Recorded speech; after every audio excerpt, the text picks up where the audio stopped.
Before the pandemic in March last year, which already seems like a very, very long time ago, even though nothing has happened, has it, since? We were in a good position tech-wise. We'd put in place laptops for everyone. We'd moved all our systems to the cloud. Everyone had wireless headphones. We'd installed Skype. But to be honest, organizationally, I was facing resistance to doing that. On one floor, I took away all the desk phones and replaced them with Skype, and people were really panicking. Like, how am I supposed to make phone calls with this? What will it mean? How am I supposed to know if the phone is ringing? So, our elements of perhaps a not very tech-enabled culture that had historically been there were really standing in our way. We had the other offices up and running in Leeds and Glasgow and Bristol, but people were finding in them that people in London just didn't have the etiquette of how you involve other people from a different office on a screen in the meeting.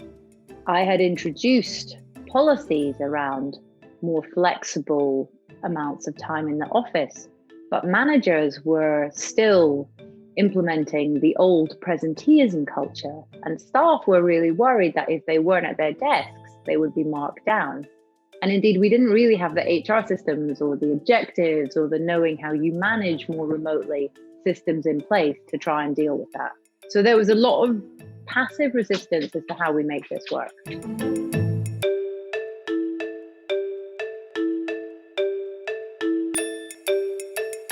We've had to make a lot of changes on the way through as we think about how do people really survive working in this isolated environment. And I think that's worse in lockdown 3. So little things, we switched all the meetings from 1 hour to 50 minutes because we found that people weren't getting up from their desks or didn't have a chance to even go to the bathroom or make a cup of tea. We encouraged everyone, if they're having a one-to-one meeting, to switch it from video to phone. Sounds like a small thing, but of course phone means you can tidy up at the same time or go outside, have a breath of fresh air. And there's a real dissonance about staring at someone not quite looking at you on a screen all day long. We've then done things more recently, like instigated a lunch break every day and insisted on it. So no one in the company is now allowed to have meetings between 12:30 and 2 because people were just back to back. And we've instituted meeting-free Fridays. We've also made it very clear that when we do reach a period where we can be back in offices, that we will change the company and we will switch to a 50-50 working pattern. So what we would normally expect is 50% of your time will be in an office and 50% of the time will be somewhere else, be that at home, be that with a client. Of course, people can come to the office more if they want to, which I might. But it's about really giving people much more of a freedom to choose. And I think that means there are other things we have to think about. If you think about work as concentration, creativity, collaboration, for some people, those things are better done together. For some people, some of those things are better done at home. So for me, I could probably concentrate more in the office. For some people, they can concentrate more at home. So we're thinking about what that means for individuals and how do they balance out their time. And we also need to introduce lots of tools for managers to know how do you set clearer objectives? How do you manage to actual smart objectives? How do you know what work's been delivered when you're not watching over someone at their desk? So it's quite a lot of organizational change to deliver that when we come back to normal.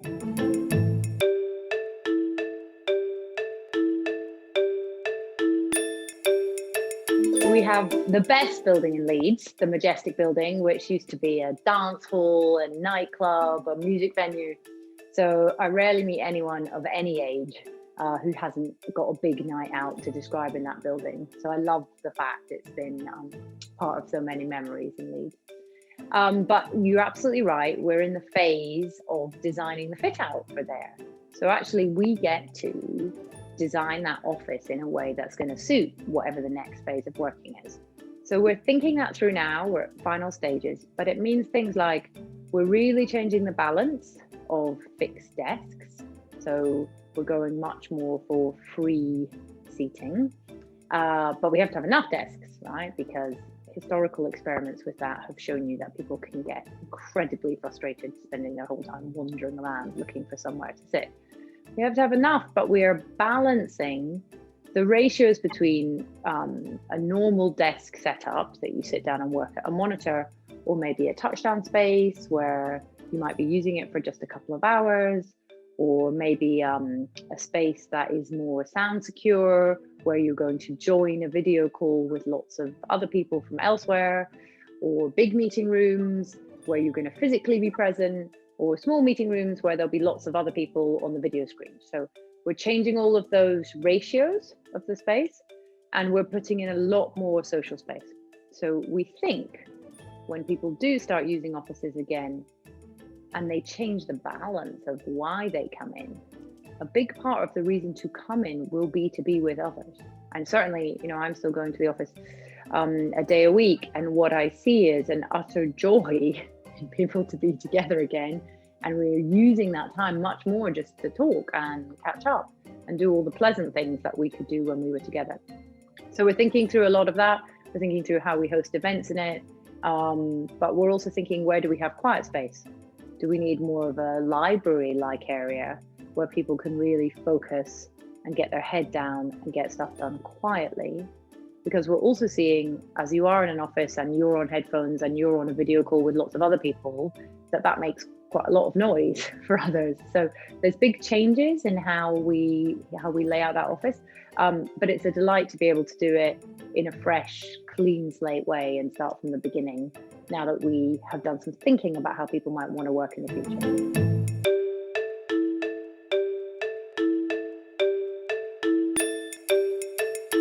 We had tricky times last year. As the pandemic started, I was worried about Channel 4. Advertising went through the floor, but yet we had this peculiar situation where viewing went through the roof. So we had audiences demanding stuff of us because we were all bored and trapped inside and watching television. And we all want to know what the news was saying. But advertisers, of course, were worried and protecting their businesses. So we were in a tricky spot. And we also had lots of staff at home worried, as we all did in businesses. So a few things really helped us be successful last year, because actually we came through the year with the best year we've ever had. We had the best results we've ever had financially. We grew the traditional channels by 3 or 4% in the year. We haven't grown in a decade. And we grew the digital streaming business by 31%, Netflix-like levels of growth. So we ended up having the best year we've ever had, but we didn't feel like that might happen in April or May. So a few reasons were behind that. I think, first of all, we really decided as a management team how we were going to make decisions. And we decided that the number one ranking way we would make decisions in our hierarchy, in our decision tree, was to put people first. We were very clear with that. We communicated it to staff, and in every decision we made that number one. Now, some people say they're going to do that, but then they can't really. We really did do that. The second thing we did was we talked a lot about our culture and values and who we are as an organization and what the values are that we want to live up to. And I think that also helped bind staff together and remember what we're here for.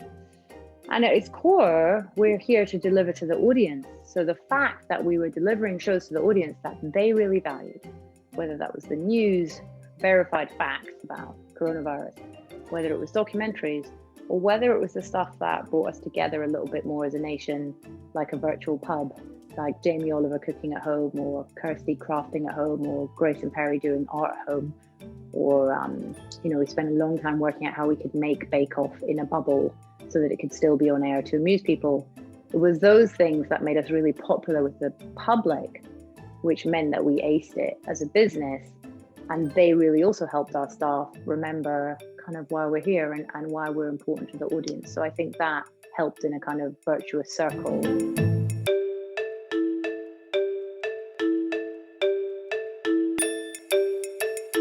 For years, we've lost great people to the workplace that could have come into our workplaces because we haven't been open-minded or flexible in how we hire or how we set up the jobs or how we continue to support people in their jobs when their life circumstances change. And what we've seen from this pandemic is, just like Amazon taught us we don't need to go to the shops to buy things, the pandemic taught us we don't need to go to the office to work.